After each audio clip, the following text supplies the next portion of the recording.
Assalamualaikum warahmatullahi wabarakatuh. Perkenalkan, nama saya Bikita Salpira Noviadin Sarno, nomor absen 6. Perkenalkan, nama saya Nesya Ablan Nurita, absen 22. Di sini kita akan menjelaskan tentang sistem ekskresi pada manusia. Pengertian sistem ekskresi adalah sistem yang melakukan pengeluaran zat sisa hasil metabolisme tubuh atau eliminasi yang tidak dibutuhkan untuk menjaga keseimbangan tubuh melalui osmoregulasi. Osmoregulasi ialah mekanisme pengaturan jumlah pelarut dan zat terlarut dalam tubuh. Zat yang dibuang melalui sistem ekskresi. Yang pertama ada air, yang kedua garam-garam mineral, yang ketiga sistem metabolisme karbohidrat dan lemak berupa air dan CO2, yang keempat sisa metabolisme protein berupa nitrogen dalam bentuk urea, asam urat atau amonia.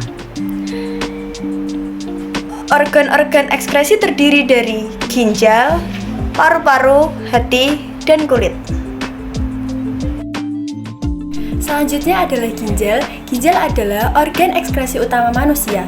Ginjal berjumlah sepasang yang terletak di kanan dan kiri tulang pinggang. Posisi ginjal kanan lebih rendah dari ginjal kiri.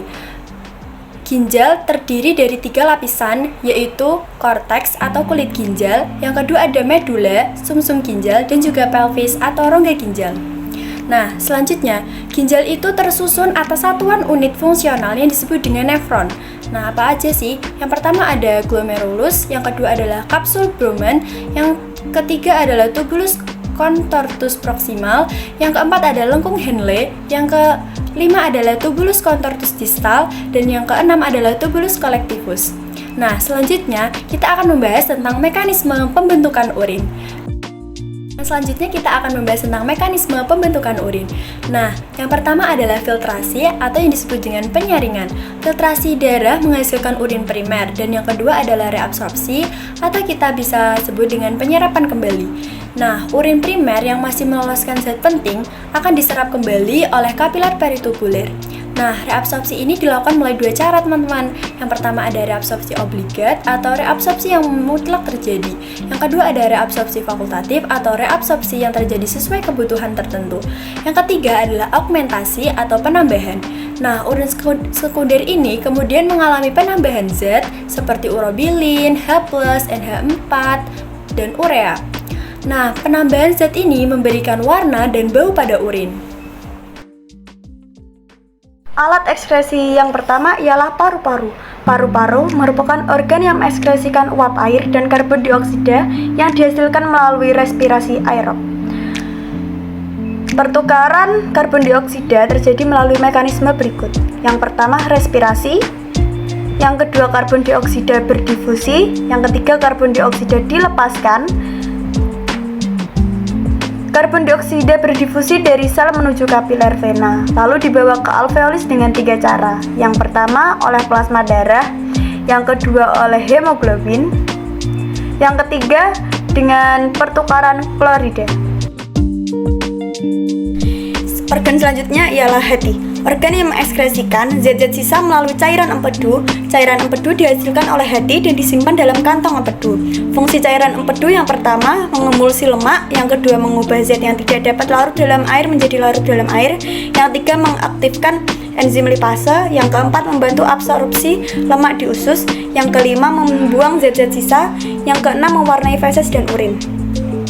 Komposisi getah empedu yaitu air, garam mineral, asam empedu, fosfolipid, kolesterol, dan pigmen empedu atau bilirubin atau biliverdin. Hati merupakan tempat proses siklus atau pembentukan urea terjadi dengan bantuan asam amino ornitin. Yang pertama amonia, karbon dioksida, dan ornitin membentuk sitrulin NH3 plus CO2 plus ornitin menjadi sitrulin. Yang kedua sitrulin dan amonia membentuk arginin. Sitrulin plus NH3 menjadi arginin. Yang ketiga arginin dengan bantuan enzim arginase akan diubah menjadi ornitin dan urea. Arginin menjadi ornitin plus urea. Mekanisme perombakan eritrosit. Yang pertama, eritrosit yang menjadi zat besi dan globin dibawa ke sumsum tulang menjadi bahan pembentuk antibodi, hemoglobin, dan eritrosit. Yang kedua, eritrosit yang menjadi hemin diubah menjadi pigmen empedu.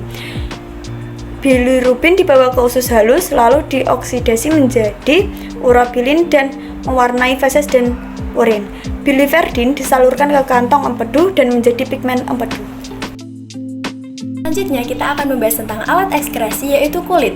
Kulit atau integumen adalah organ yang mengekskresikan zat-zat sisa melalui keringat.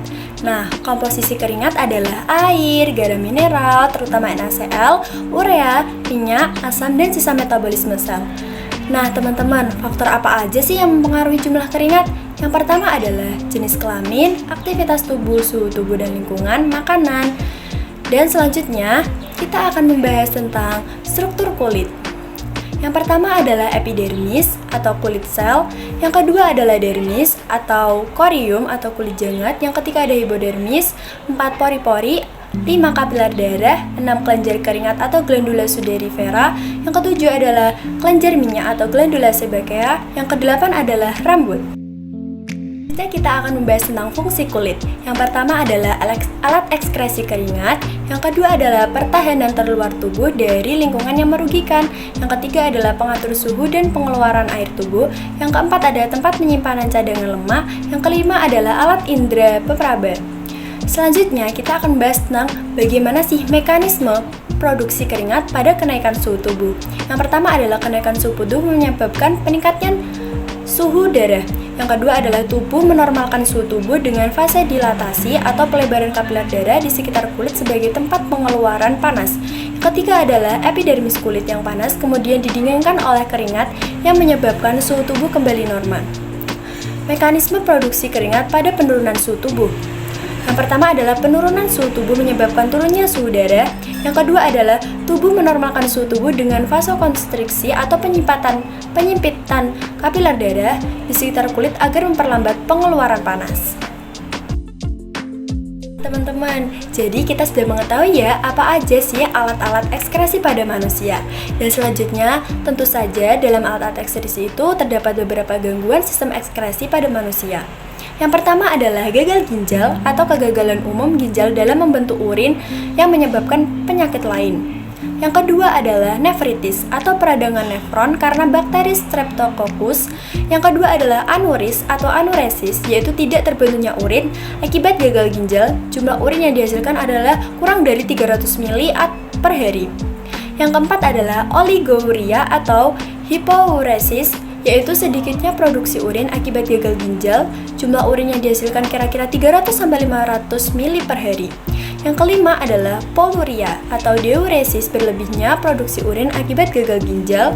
Jumlah urin kira-kira 2,5-3 liter per hari. Yang keenam adalah diabetes mellitus atau kencing manis, penyakit yang muncul akibat tingginya kadar glukosa dalam darah akibat sedikitnya produksi hormon. Yang ketujuh adalah diabetes insipidus atau penyakit besar atau sering buang air kecil karena kurangnya produksi hormon ADH menuju T distal dan T collectivus. Yang kesembilan adalah uremia atau terbawanya urin ke aliran darah karena kerusakan nefron. Yang ke-10 adalah edema atau pembekakan jaringan di sekitar karena uremia. Yang ke-11 adalah albuminuria atau tidak tersaringnya protein darah oleh glomerulus sehingga urin mengandung albumin. Yang ke-12 adalah hematuria atau ditemukannya sel-sel darah dengan urin. Yang ke-13 adalah glikouria atau tidak tersaringnya glukosa dalam darah oleh glomerulus sehingga urin mengandung glukosa. Yang terakhir adalah batu ginjal atau terbentuknya kristal atau endapan mineral kalsium dalam pelvis, tubulus ginjal atau kantung kemih. Nah, itu teman-teman beberapa gangguan yang terdapat pada sistem ekskresi pada manusia. Sebenarnya masih banyak sih, tapi itulah beberapa contohnya. Terima kasih. Wassalamualaikum warahmatullahi wabarakatuh.